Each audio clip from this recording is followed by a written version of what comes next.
Welcome to another round of coffee and donuts. I'm Frank Magaha. If you don't know who I am, I'm a former federal law enforcement officer and now a full-time law enforcement instructor. And here I answer your questions that you ask in greater detail throughout the entire hiring process to become a police officer. Let's discuss.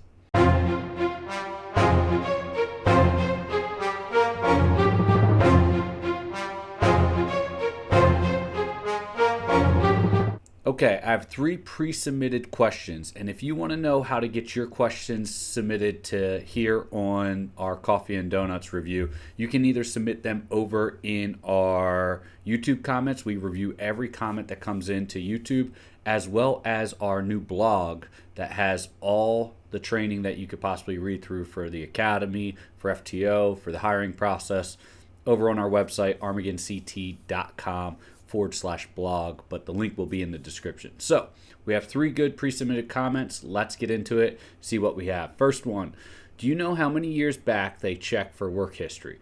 Only asking because I was at my last job for 17 years. So chances are you're good, right? 17 years with good work history.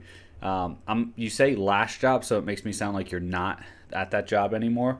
Hopefully you are, because 17 years, that is a consistency that any executive level in the police department will want to jump on for the sheer fact that this individual is committed, right? The big thing with this one, though, is they may go back through your entire life, which is fine, though. Do not worry about that. If you have a termination or a hurdle in another employment, but you've had 17 years of positive work history with one organization, chances are those hurdles won't really mess you up too much. Just make sure that you don't misarticulate and emphasize, hey, I was with this department or I've been with this organization for 17 years. I've climbed the ladder. And, while I appreciate, I want to do more with my life. But yeah, I wouldn't worry about it too much, but they can go back through your entire life. I have seen some criminal history checks or background checks go back 10 years. That's common, sometimes 15 years, but be prepared. And this is for you and everyone else. Be prepared to have to list every employment you've ever had since you started legally working, right? So keep that in mind. I know it's tedious, but once you have it set one time, you're good. You're good for life. Do your own personal PHS, your personal history statement. Get a sample one and fill that out and keep that for your records for life. And you're good with your career forever. I'm going off on a tangent here, but so many times I'm working with someone, or I'm taking a coaching call with someone, and they said, I've applied to 3 departments and I filled out the PHSs and I haven't moved forward past that. I'm like, cool, do you have a copy of them? And they say, no. And I'm like, shoot, come on now. Just retain all your any PHS you ever submit, retain a copy of it, digital or printed, I don't care. Retain a copy of it, and then I would prefer you fill out your own. That's a personal one that's never going to be released to the public.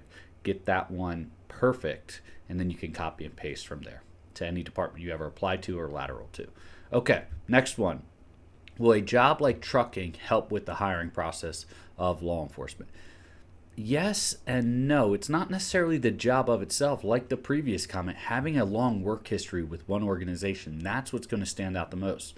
There's very few jobs out there that actually give direct experience to law enforcement. What do I mean by this? So, you could say, oh, security. Well, yes and no, but it's not direct. Security is more of an observation report, but you can emphasize the skills of radio communication and situational awareness and observation. You can articulate those, right? Just like I could articulate the skills of trucking, safe vehicle operations, able to maneuver and safely operate large commercial vehicles, understanding of Department of Transportation laws, right? That's a big one, specifically if you're going for state police, where they do a lot of major commercial vehicle checks. And you can leverage all that experience. A lot of times when I'm working with my coaching members, they'll sit here and tell me, hey, I have no experience. I'm like, stop saying that. Just send me your resume and I'll show you how to articulate your experience, right? And then from there, that's my freebie, right? And then I tell them, hey, I showed you how to do it. Now you need to learn how to do it, right? And I'll hold your hand through it, but I'm not going to do it again for you. I'm going to help you work through it so you can learn those skills to articulate yourself. And I'm kind of being facetious here, but you get what I'm saying. The big thing is you being able to articulate your life's experiences and the things that have went through your life to make you where you are now, and then be able to convey them properly. So trucking, it won't hurt. It's just your work history is what's more important. Have you been terminated from past employment? How long have you worked at your current position? Have you had any reprimands recently or the past? What were they for? If you say, hey, I was terminated from McDonald's when I was 16 and I'm 30 years old now, I'm not worried about that. If you say, hey, I haven't been terminated, but I have had a job every 3 years since then, I've changed departments. Well, great, I can articulate promotions, things like that. But if you say, hey, I've worked in one place for 4 years, but the last 3 years of my life I've changed jobs every 8 months, now we're going to have an issue, because they're going to think like, hey, you're looking to find yourself, and what makes us think we're not going to spend $200,000 to get you onto the street as a law enforcement officer, only for you to just say, nope, this isn't for me either. And that's what we're trying to avoid as well. It's a lot of money, it's a lot of time to get you in, only for you to just decide it's not for you. That's one of the issues that you see younger candidates have, right? Especially if they can't show maturity or dedication. All right, next question. I had surgery for scoliosis and have been cleared by my surgeon and family doctor to go through with applying to the academy. Would it help me in the medical exam if they signed and said I was capable to do all the duties of police? Absolutely. Absolutely. One thing, and take it from someone who's ran into this experience. I've had a major hip surgery after a military injury. Actually, I've had hip surgery, ankle surgery, and shoulder surgery. And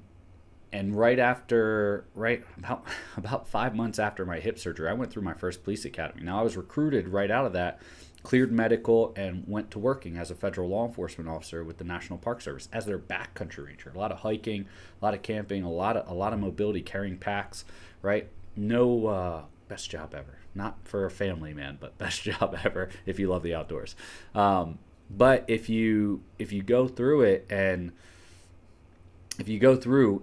they ding you on that, so the next job I applied to, which I was getting loaned out to another national park up north, and so I decided, hey, I might apply in lateral up north for a more law enforcement focused position. And while I was up there, I applied to a certain department, and that department ultimately said I passed everything looked good, but then their medical jammed me up and said, hey, no, your hip surgery, you're ineligible to be a law enforcement officer. And I said, I'm already a federal law enforcement officer. And they were kind of dumbfounded and thought, and they went back, reviewed, saw that I had medical clearances, I had documentation. But the fact that I had to do all that just told me that I wasn't willing to work for a department that was so disorganized. Anyway, that being said, yes, that documentation significantly helped, and it allowed them to not necessarily appeal. I didn't appeal. I just made a phone call saying, hey, I think you guys made a mistake, and allowed them to re-review it and ultimately say, hey, we can still consider you for employment. Like I said, at that point in time, I had already had another offer and took that with another agency up in the DC area. But that is a good point. Once again, everyone makes mistakes. So I would 100% get your surgeon and your family doctor to write letters, if they would, and sign them saying, hey, this individual has no limitations that would prevent them from being a successful law enforcement officer. And I would put physical limitations, right?